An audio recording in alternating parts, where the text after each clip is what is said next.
आज आपण क्रोशाचे फुलांचे हेअर बँड्स कसे बनवायचे हे पाहणार आहे। त्यासाठी इथे मी ब्लँकेट वूल वापरलेली आहे आणि 6.5 mm चा क्रोशे हुक। सर्वप्रथम आपल्याला मॅजिक रिंग घालायची आहे। त्यासाठी बोटावर 2 वेळा वेढे घेऊन 2 चेन विणायचे। आता यानंतर इथे ज्या रिंग तयार झाल्यात त्यामध्ये आपल्याला एकूण 10 सिंगल क्रोशे विणायचे आहेत।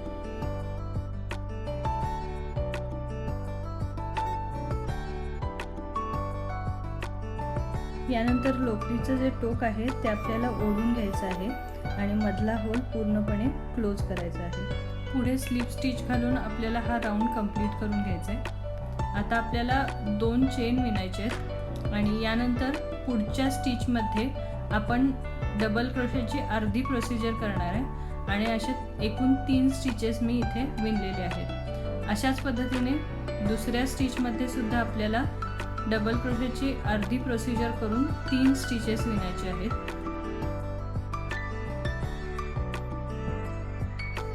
आता इथे एकूण सुईवर आपल्याला टोटल 7 स्टिचेस मिळतील।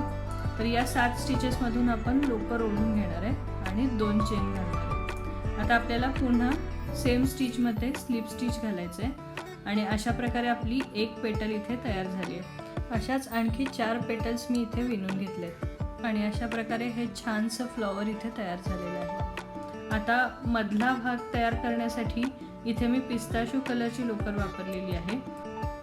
सर्वप्रथम स्लिप नॉट घालून आपल्याला 3 चेन विणायचे आणि पहिल्या चेनमध्ये आपण पुन्हा डबल क्रोशेची अर्धी प्रोसिजर करून एकूण 5 स्टिचेस विणणार आहे।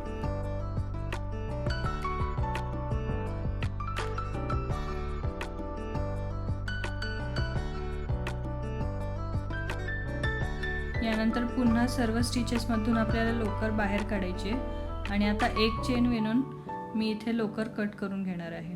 तर थोडीशी शिवण्यासाठी इथे मी लोकर शिल्लक ठेवली आहे। आता अशा पद्धतीने हा हाफ सर्कल फुलावर ठेवून आपण हे फुलाला अटॅच करून घ्यायचं आहे।